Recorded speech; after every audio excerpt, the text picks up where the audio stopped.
La vida suena como algo cruel, ¿verdad? Algo que parece ser una gran carga que soportar, y que por mucho que tengamos la voluntad de luchar contra ella y el dolor que a veces provoca, esta nos deja muchas tragedias y decepciones. ¿Es verdad que la vida es solo un constante sufrimiento? ¿De verdad es el único denominador entre todos los seres? Bueno, un niño de madera me enseñó que probablemente sí, pero que esto no es una razón para que la vida no valga la pena vivirla.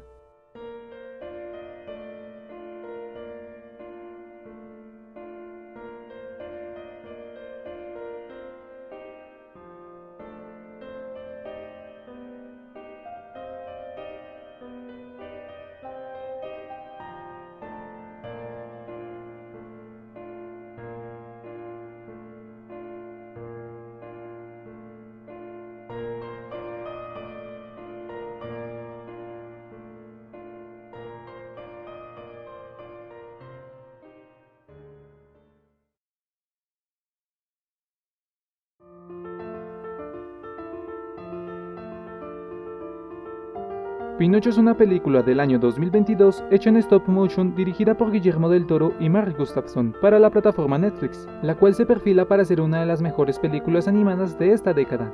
Algo que demuestra que la animación no es un género, sino un medio que merece ser tomado en serio. Algo que ahora mismo la industria necesitaba más que nunca, por más que haya CEOs o personas que dicen que son solo películas para niños. Y que cada vez que veo esta película termino de esta forma.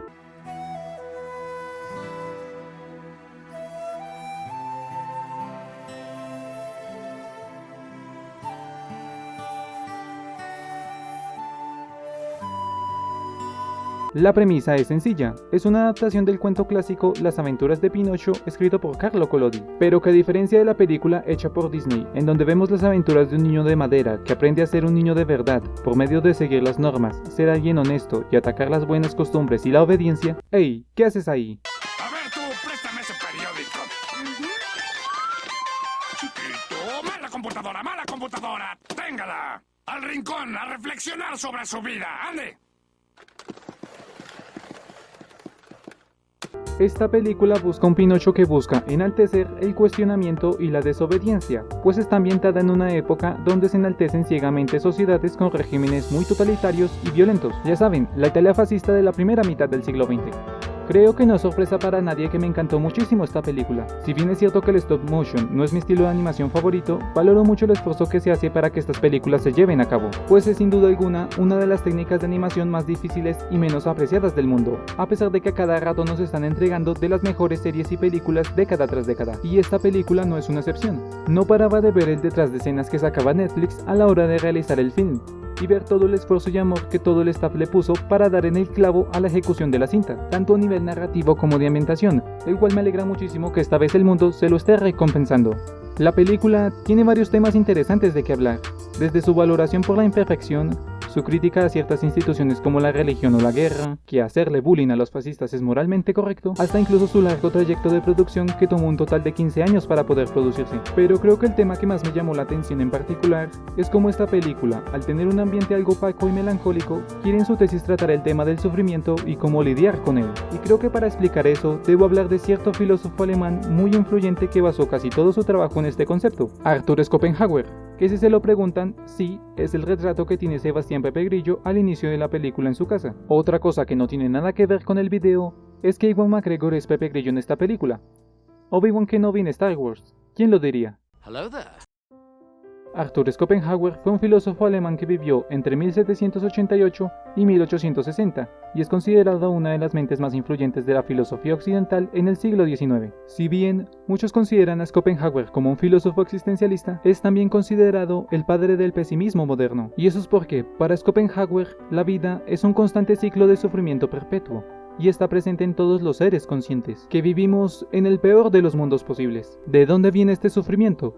Bueno, para eso debemos entender cómo funciona el peor de los mundos posibles. Schopenhauer en su libro, El mundo como voluntad y representación, tomó como base dos aspectos importantes, la filosofía de Immanuel Kant y la filosofía de la India, específicamente del budismo. Ahora, deberé explicar a Kant para que podamos entender lo que Schopenhauer quería decir, pero lo haré de manera muy resumida, porque ya de por sí mis videos son muy largos. Así que si quieres saber más sobre el tema, te dejaré este video de aquí para que profundices más sobre Kant, por si te llega a interesar tener dolores de cabeza. Kant plantea que la forma en la que nos relacionamos con la realidad y adquirimos conocimiento es por medio de una relación simbiótica entre la materia, a lo cual Kant llamaba el noúmeno o cosa en sí, y lo que perciben los seres conscientes por medio de la subjetividad del fenómeno. Oye, despacio, cerebrito. Cuando tú ves una roca, lo que en realidad estás viendo es materia, un conjunto de átomos y moléculas que conforman dicha roca.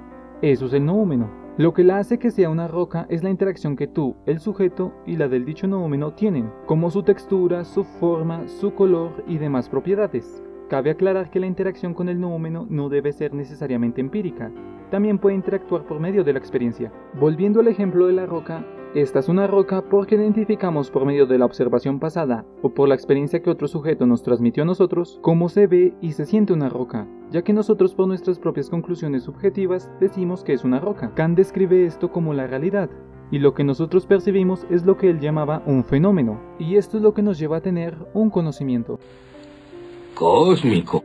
Ahora bien, para Kant lo único que podemos conocer es el fenómeno, no el noúmeno, pues nuestra percepción de la realidad depende enteramente de la subjetividad de cada sujeto y puede llegar a múltiples conclusiones. El noúmeno también tiene propiedades inteligibles que son entendidas por el razonamiento. Podemos deducir con la razón lo que hace que todas las rocas sean rocas, pero no podemos experimentar la roca en sí, sino características sensibles de la roca, como su figura, su peso, su textura. Es por eso que para Kant el noúmeno es inaccesible, puro e inalcanzable. Para Kant, la realidad es un camino que podemos interactuar para adquirir conocimiento, pero nunca recorrer. Sin embargo, para Schopenhauer el noúmeno no es inalcanzable, y él mismo se atreve a decir que ha descubierto la vía de acceso para poder llegar a él, y está dispuesto a compartirla con todos nosotros. Para Schopenhauer, con el fenómeno no conseguimos un conocimiento, sino una ilusión, una representación que se aparenta al sujeto, y que esconde la realidad como si fuera un velo, y el noúmeno es lo que se esconde detrás de esa representación. El método con el que podemos acceder al noúmeno y saber de qué está compuesto realmente es por medio de una introspección, es decir, el sujeto se mira dentro de sí mismo y se examina personalmente. Esto es porque para Schopenhauer el cuerpo es el vínculo entre la representación y el noúmeno, pues es la primera cosa con la que el sujeto empieza a interactuar y a crear un fenómeno. Una representación con el mundo. Todos, independientemente de si somos bajos, gordos, flacos, altos, fuertes, débiles, normativos o no normativos, tenemos un cuerpo que está hecho de materia. Somos noúmeno, y es gracias a la interacción subjetiva que tenemos con el cuerpo que nos representamos en el mundo, por lo que todos podemos hacer esta introspección. Schopenhauer decía que una vez hacemos esta introspección podemos entender esto, pero que además, al interactuar con nosotros mismos y con nuestro propio noúmeno, nos volvemos más conscientes de cómo nuestra vida está representada en nuestros deseos y sueños, y cómo están ligadas en el significado que nosotros le damos a nuestra existencia, lo que nos impulsa a seguir sobreviviendo en la Tierra y lo que activa nuestra voluntad de vivir. Y aquí es cuando descubrimos qué es exactamente el noúmeno, y se nos revela como algo cognosciente y descriptible. El noúmeno es voluntad, específicamente voluntad de vivir, voluntad que está presente en todos los seres vivos habidos y por haber, y está al acceso de todos nosotros por debajo de nuestra representación en todo el mundo. De ahí viene el título del libro. Para Schopenhauer, la respuesta a la pregunta ¿qué es el mundo? Se responde con el mundo es voluntad. ¿Por qué la voluntad es así? No hay un porqué. Schopenhauer decía que esta voluntad de vivir es irracional y que está más allá de cualquier explicación subjetiva. Es por eso que Schopenhauer no se hace la pregunta de ¿por qué el mundo es así?, sino la pregunta de ¿qué es el mundo? La voluntad es lo que es, un impulso ciego, que se alimenta de los deseos de los sujetos y que es un esfuerzo infinito que se mantiene. Es por eso que no podemos llamar a la voluntad Dios, pues esta no busca un propósito universal para todos los seres, ni es la creadora del universo. Es simplemente algo que se manifiesta entre todos los seres, y le es indiferente a cualquier individuo. Lo único que busca la voluntad es representarse en el mundo. Y es aquí cuando Schopenhauer veía un problema en la voluntad, ya que, al ser esfuerzo infinito y alimentarse del deseo, esta nunca puede saciarse, y nunca alcanza un estado de tranquilidad, pues siempre estará buscando la posibilidad de ir a por nuevos deseos. Incluso cuando dicho deseo es alcanzado, y genera un cierto grado de satisfacción, esto nos traerá consigo el hastío, lo cual hará que inevitablemente vuelva el deseo de manera natural. Y como todos los sujetos estamos relacionados con la voluntad de vivir, al esforzarse por complacer su existencia individual con sus deseos, surgen los conflictos, la cual es la principal causa de todas las desgracias en el mundo. Los abusos, la esclavitud, la violencia, la desigualdad y cualquier otro mal en el mundo conocido. Es por eso que Schopenhauer considera que la vida es sufrimiento, pues la vida, al estar tan ligada a la voluntad de vivir, está condenada a perseguir un perpetuo deseo, el cual, si no es alcanzado, genera sufrimiento por no haberlo logrado, mientras que si se llega a conseguir este deseo, este no soluciona nada, pues una vez es conseguido y gozado, llega a generar una sensación de hastío entre nosotros, lo que hará que la voluntad quiera conseguir otro deseo, lo que nos hará que el sufrimiento llegue nuevamente, lo cual esto está ligado con nuestra supervivencia, que a su vez está ligado con nuestra voluntad de vivir. Es aquí cuando vemos cómo la filosofía de Schopenhauer está influenciada con el budismo, ya que según esta religión es el deseo y las cosas materiales la que nos llevan a una vida de sufrimiento, y es la que engendra el egoísmo. De esta religión fue que Schopenhauer sacó la principal característica de la voluntad, el egoísmo.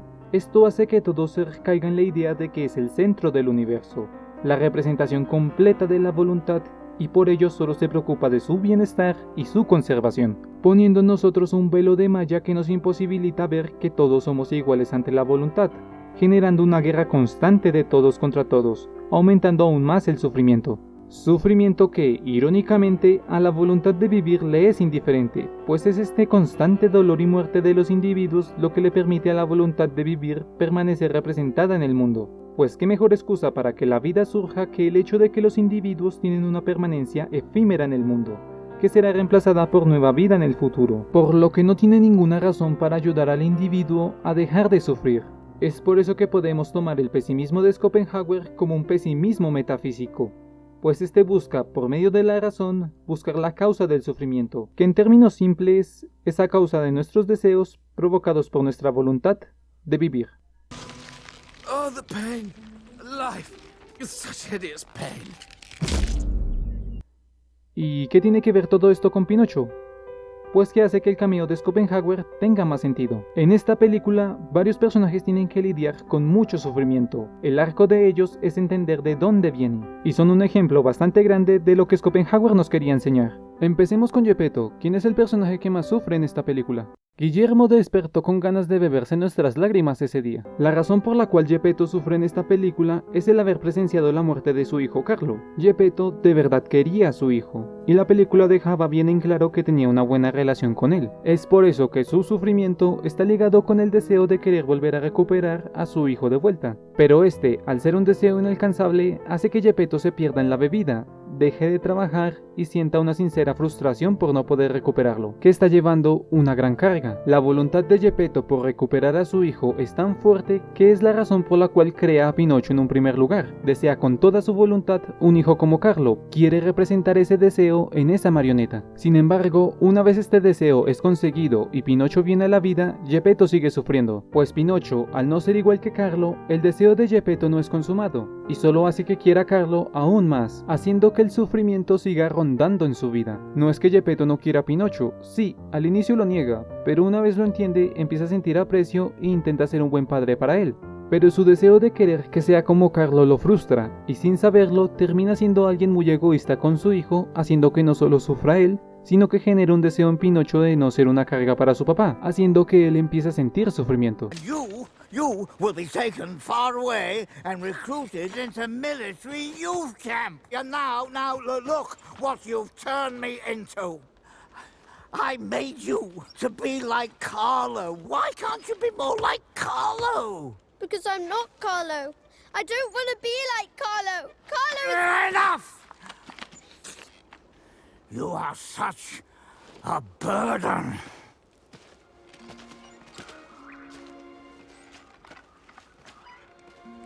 Ya que estamos hablando de Pinocho, él siente cierto gozo al ir con el circo al creer que está resuelto su deseo de ser una ayuda para su papá. Una vez trabaja para el Conde Volpe, pero durante su gira por toda Italia le empieza a ganar el tedio, lo que naturalmente hace que se crea y aumente un nuevo deseo en él, que es el volver a ver a su padre, generando en Pinocho una melancolía por no poder pasar tiempo con él. No ayuda el hecho de que el Conde Volpe ejemplifica el egoísmo en la voluntad de vivir. El conde, en su deseo de volver a la cima del estrellato y acumular riquezas, es capaz de engañar y maltratar a todos los individuos, haciendo todavía peor el sufrimiento de los demás.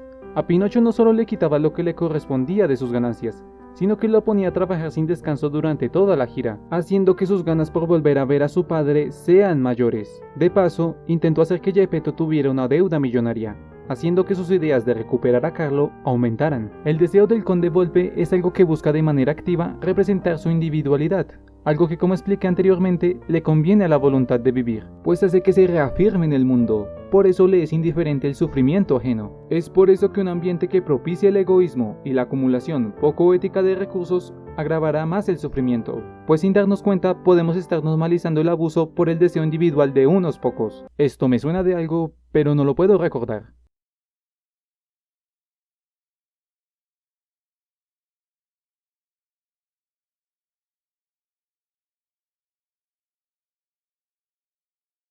Y normalizar el sufrimiento no solo nos puede hacer seres más infelices, sino que terminamos obedeciendo de manera ciega a nuestros abusadores, como ocurre con Spazzatura, el mono del conde, que su deseo de servirle creyendo que se lo debe por haberle salvado la vida no lo hace darse cuenta de que el Volpe es un abusivo, y que ese abuso es algo constante. Solo hay que ver su diseño, tiene un ojo blanco y una venda en la cola, además de que en una escena duda en un momento de tocar la puerta, solo porque hay un letrero de no molestar, por lo que es notable que Spazzatura normalizó todo ese sufrimiento durante toda su vida. Pero no es a la única que le pasa esto en esta película. Sí, Spazzatura es hembra, o eso creo. Es interpretada por Cate Blanchett, así que es un supongo. Bueno, al menos ya sé que tienen en común ella y George Clooney. Bueno, Sparky, ¿quién es mi mejor amigo? ¿Quién es tu chico? ¿Quién es tu amigo? Candlewick le sucede algo similar con su padre. Schopenhauer no vivió en el siglo XX, así que nunca conoció el fascismo como tal. Así que para esta parte me debo basar en la filmografía de Guillermo del Toro. Una característica muy común en las películas de Del Toro es que estas siempre presentan una crítica o burla al fascismo y a cualquier movimiento de supremacía blanca. Lo vemos en Hellboy, El laberinto del diablo, La forma del agua, en El espinazo del diablo, por poner ejemplos. Y esto es debido a que como la visión artística de Del Toro busca reidentificar al monstruo, viéndolo como un ser marginado e incomprendido en vez de uno peligroso y maligno, hacen que sus obras sean una antítesis del fascismo, y algo de lo cual él está totalmente en contra, pues esta ideología, al buscar deseosamente una pureza racial y un supuesto pasado en donde todo era mejor, es capaz de criminalizar cualquier grupo marginal de manera contundente y buscar que toda su población se comporte según los estándares de esta pureza demandada, de una manera violenta, rígida y totalitaria. En Pinocho vemos esto, el pueblo ve con malos ojos al niño de madera y lo consideran un monstruo, al menos hasta que llegan a ver que le pueden servir para los intereses de la Italia fascista. Pero algo que agrega Del Toro a la mezcla es como el fascismo no solo busca de manera deseosa que su voluntad sea alcanzada por sus seguidores, sino que esta sea la voluntad de todos. Esto se ve con Candlewick. El deseo de su padre es que por medio de la obediencia ciega se convierta en el ideal del hombre que el fascismo quiere. Viril, patriótico, heroico, siempre viendo a la disidencia como el enemigo de lo puro. Candlewick desea que su padre lo vea como el ejemplo del hombre que él espera del fascismo, distanciándose de él y castigando cualquier signo de debilidad. Algo que en especial para un niño es difícil de cargar. Lo vemos de hecho en su conversación con Pinocho en los dormitorios. Candlewick le gustaría ser más vulnerable con sus emociones y que pueda admitir que tiene miedo a todo, pero esto haría que su padre lo viera como un infrahombre, porque desgraciadamente para el fascismo la ideología y la causa van primero que tu familia y las personas que te importan, aun si esto termina generando más sufrimiento en el mundo. Es la máxima representación de cómo actúa la voluntad de vivir, de cómo nos lleva al peor de los mundos posibles, pues qué mejor lugar para ser esclavos de la voluntad de vivir que un lugar que simplemente no está a la altura de las expectativas que se impone. ¿Entienden? Porque en esta película hicieron a Mussolini un enano bajito. Esperen, no se vayan. Es por todo esto que digo que gran parte del mensaje de la película es entender por qué sufrimos. Y lo sé, suena terrible, pensar que la vida es solo sufrimiento. Pero, ¿no tiene algo de verdad lo que nos quiere decir Schopenhauer?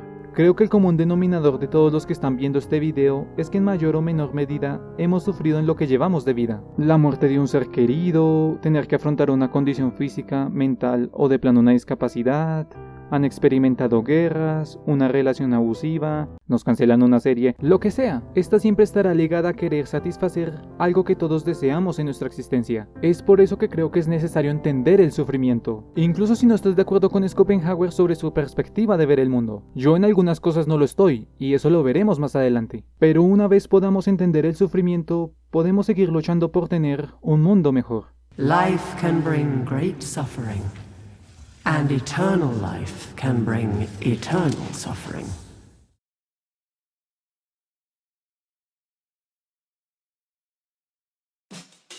¿Me invitas un café? Ahora el Salón del Ocio tiene Ko-fi. Si crees que puedes apoyar para que este canal pueda seguir creciendo y así traer mejoras en el contenido, puedes ingresar a ko-fi.com/MrGuanuel, el Salón del Ocio, o ingresando al link que dejo en la descripción, y donar al canal lo equivalente a lo que cuesta un café. Es completamente opcional y no requiere de suscripción, por lo que no estás obligado a pagar mensualmente. Lo donado será para invertir en el canal y me ayudarías mucho con el apoyo. Si no te es posible o no estés interesado en hacerlo, recuerda que con comentar, compartir y darle like a mis videos ya me estás ayudando a que el Salón del Ocio crezca mucho. Recuerda, ko-fi.com/MrGuanuel, el Salón del Ocio.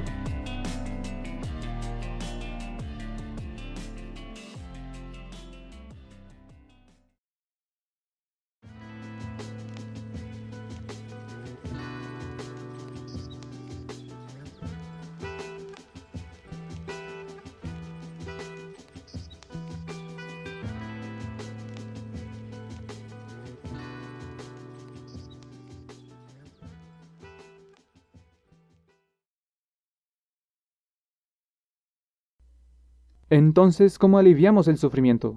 Porque Schopenhauer escribió esto con la idea de acabar con el dolor, o por lo menos mitigarlo. Bueno, si el sufrimiento viene por la representación de nuestros deseos, y estos deseos están ligados a la voluntad de vivir, pues el camino que Schopenhauer propone es liberarnos de la voluntad de vivir.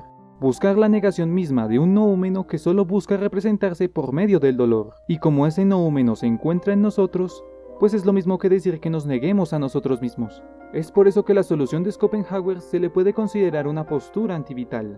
Si la vida es voluntad, entonces hay que renunciar a esta misma para acabar con el egoísmo y el sufrimiento. Ahora, antes de que te pongas una soga en el cuello porque tu youtuber favorito, sin licenciatura en filosofía, te dijo que la vida es dolor, te tengo que decir que Schopenhauer nunca tomó el suicidio como una solución, sino todo lo contrario. El suicidio paradójicamente reafirma la vida. Para empezar, esta es una acción enteramente individual, por lo que no se puede acabar con el dolor universal. Recordemos que la voluntad de vivir está impregnada en todos los seres, por lo que esto alentaría la voluntad de los demás a seguir con el sufrimiento. El suicida, en palabras de Schopenhauer, alienta y ama la vida, solo niega las condiciones en las que éstas se le han representado. Es por eso que Schopenhauer considera que una acción violenta e individual no puede acabar con el sufrimiento, pues como dijimos antes, nada reafirma más a la voluntad de vivir que la muerte de miles de individuos. Ahora deja de estar haciendo edits míos con Shadow the Hedgehog de fondo. En su lugar, Schopenhauer propone dos vías para acabar con el sufrimiento,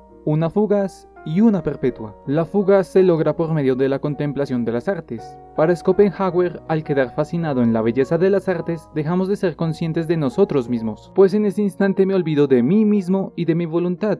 Me niego a mí mismo, solo existe para mí el objeto contemplado, de ese modo nos olvidamos del dolor. Yo le agregaría que el arte, al ser una forma de entender de distintas formas de vida, nos permite identificarnos con otras personas y su visión de la vida, eliminando la individualidad en el proceso. El arte nos permite emancipar la mente y contemplar el mundo de manera tanto personal como colectiva, por lo que puede ser un catalizador para luchar contra el sufrimiento y un método para entender la voluntad. El problema es que para Schopenhauer esta solución es pasajera. Una vez la contemplación es consumada, volvemos a sufrir. Es por eso que propone una segunda vía más duradera y perpetua, a la cual él denomina como la ética, que consiste en una renuncia progresiva de la voluntad que nos empuja a vivir, hasta llegar a la resignación. Esta resignación se alcanza cuando se renuncia a todo deseo que la voluntad de vivir le puede ofrecer al sujeto, pues éste se ha dado cuenta que en la vida lo único que puede haber es sufrimiento. Esta ética para Schopenhauer se desarrolla en 3 etapas ascendentes. La primera etapa es el derecho, un sistema de justicia negativo, el cual está orientado a evitar las injusticias que causan las voluntades individuales. La segunda etapa es la moral, con el cual empezamos a comprender el sufrimiento de todos los seres al entender las nociones del bien y del mal. Por ende, buscamos mitigar el dolor. Con esto empezamos a rasgar el velo de malla que tenemos y empezamos a abandonar todos nuestros egoísmos al comprender el sufrimiento universal. Me doy cuenta que esto es algo que ocurre a todos los seres, al entender que todos estamos hechos de lo mismo, de voluntad de vivir. Es por eso que su principal característica es la empatía y la caridad hacia el dolor ajeno, el cual puede ser contagiado a más seres. Pues si todos sufrimos por la voluntad de vivir, la conclusión es que mi dolor es el mismo dolor de todos, así que puedo ser empático con todo el mundo. Y por último, el ascetismo, cuando el sujeto alcanza el autoconocimiento pleno de la voluntad. La persona que alcance este escalón se apropia del dolor universal, y empieza a generar al individuo un horror ante la vida, que hará brotar en su corazón una indiferencia a todo y hacia todos. Se ha dado cuenta que la vida en esencia es dolor, y que la causa de todo esto es la voluntad presente en todos los seres. Por eso buscará negarla en sí mismo, haciendo que paulatinamente pierda la voluntad de vivir. Para lograr el ascetismo, el sujeto debe pasar por 3 pasos para alcanzarlo: la castidad, la negación voluntaria del sexo, seguida por la virtud de la obediencia, la renuncia a alcanzar cualquier sistema de poder, y la pobreza, el abandono de cualquier posesión material. Para Schopenhauer, la persona que cumpla con eso alcanzará una paz perpetua libre de todo deseo, y con ello negarse a sí mismo y entregarse a lo que los budistas llaman el nirvana, la liberación de todo sufrimiento, y alcanzar la iluminación espiritual. Con esto el sujeto es capaz de liberarse de la voluntad de vivir y ser alguien más feliz al estar dispuesto a entregarse a la nada misma. Diría que este es el aspecto más controversial de la tesis de Schopenhauer. Pinocho de hecho parece rechazar este mensaje. Ya veremos el más tarde el porqué. Autores como Friedrich Nietzsche también criticaron esto años después de su muerte. Nietzsche, de hecho, si bien reconoce que la vida es sufrir, esta no debería ser una razón para no abrazar la vida, pues en la vida, a pesar del sufrimiento, hay cosas bellas que por muy efímeras que sean, valen la pena vivir.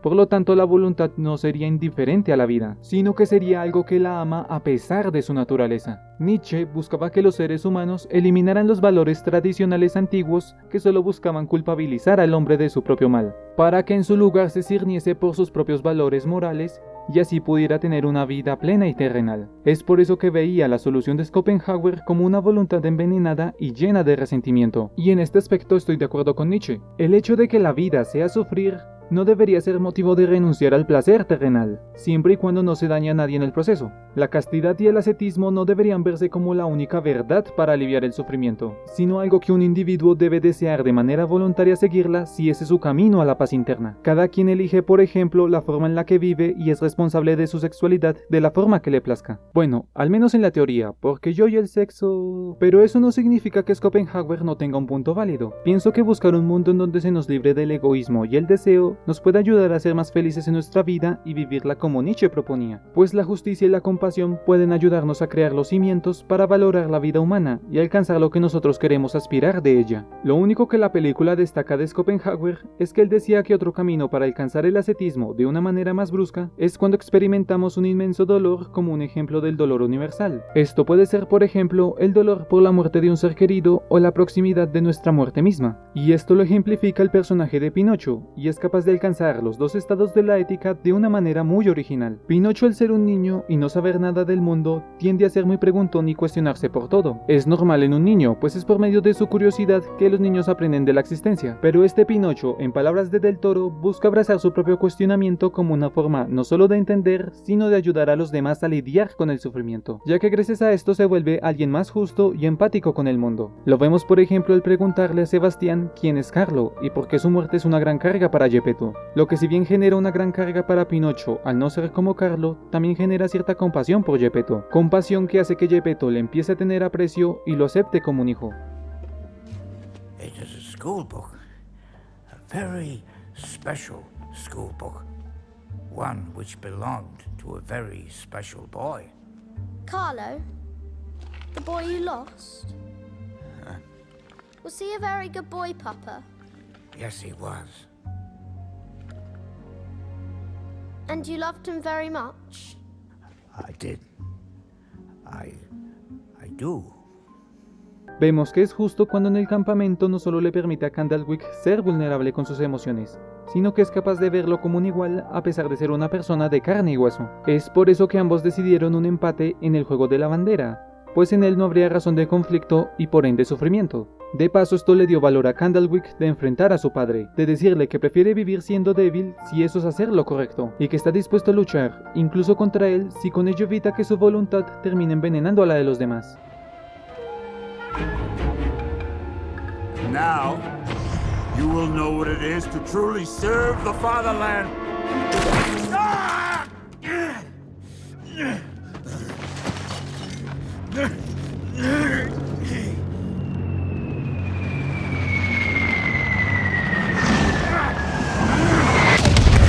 Lo mismo pasa con Spazzatura, que al ver que el sufrimiento de Pinocho en el circo se parece a la suya, empieza a darse cuenta poco a poco del abuso del conde Volpe, que el hecho de que lo rescatara no es razón para que lo maltrate, que no le debe nada a él. No muerdas la mano que te da de comer, pero si te aporrea con un bastón, no dudes en sacar los dientes.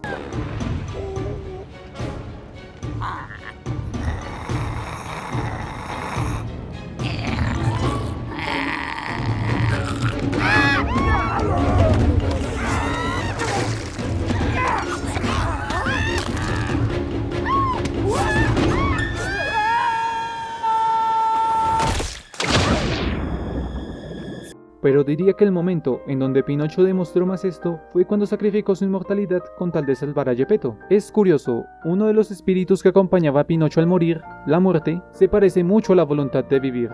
Egoísta, caprichosa, sin importarle si el individuo muere, pues se alimenta de ella, o bueno, en este caso en la película le permite seguir trabajando, pues es el que cuida de todos los muertos en el más allá. Ella solo le decía las reglas a Pinocho y le aconsejaba de las preguntas que él tenía, pero le era indiferente el dolor ajeno. A pesar de esto, Pinocho no le importó perder su inmortalidad con tal de salvar a su padre, pues al entender que él sufría y que era justo que él viviera, él lo reconoce como un igual, borrando así su individualidad en pro del bien común. Por su parte, el espíritu del bosque, que en un primer lugar le dio vida a Pinocho, parece ser lo que Nietzsche nos quería decir de la voluntad. Esta voluntad no es indiferente y ama la vida. Su compasión por Geppetto es la que en un primer lugar hizo que Pinocho viviera, por lo que el sacrificio de Pinocho fue lo que en un primer lugar hizo que Spazzatura, Sebastián y en especial Geppetto se sintieran profundamente dolidos por su muerte. Tal vez por eso la escena de la playa es mi momento favorito de la película. Es sumamente desgarrador ver a Geppetto dolido por volver a perder a un hijo, pero que a diferencia de la muerte de Carlo, con ella aprendió a no solo pensar en su resentimiento y egoísmo, y así pudo encontrar la paz consigo mismo hasta el último día de su vida. Pinocchio, my child. I was trying to make you someone you were not. So, don't be Carlo or anyone else. Be exactly who you are. I love you. Exactly as you are.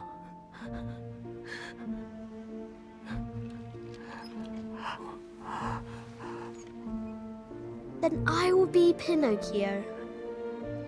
And you will be my papa. Will that do? That will do. También es con ella que Sebastián decidiera usar su deseo para que volvieran a resucitar a Pinocho. Es lo justo por no haberlo ayudado, pero sí por lo que Pinocho le enseñó a él. Es gracias a esto que el espíritu accedió a traerlo a la vida, y con él Geppetto entender que Pinocho no es Carlo, pero que lo seguirá queriendo como es, no importa pase lo que pase, pues es esto lo que hace que a pesar de todo, Oh, life is such a wonderful gift. es por eso que esta película nos invita, a pesar de todo el sufrimiento que vivimos día tras día y que parece nunca cesar, no perdamos con eso la esperanza de poder alcanzar la felicidad con nosotros mismos y con nuestros allegados. Sé que suena muy idealista pensar que es posible mitigar todo el dolor universal con empatía y viéndonos a todos como seres iguales, pero al menos lo podemos intentar y dar nuestro mejor esfuerzo, eso es lo que importa. Eventualmente todos sufriremos y moriremos tarde o temprano, pero tal vez eso nos hace un niño de verdad. Lo que debe pasar, pasa, y después ya no estamos. ¿Qué otra razón más válida para que nuestro tiempo en la Tierra sea pensando en mejores mañanas?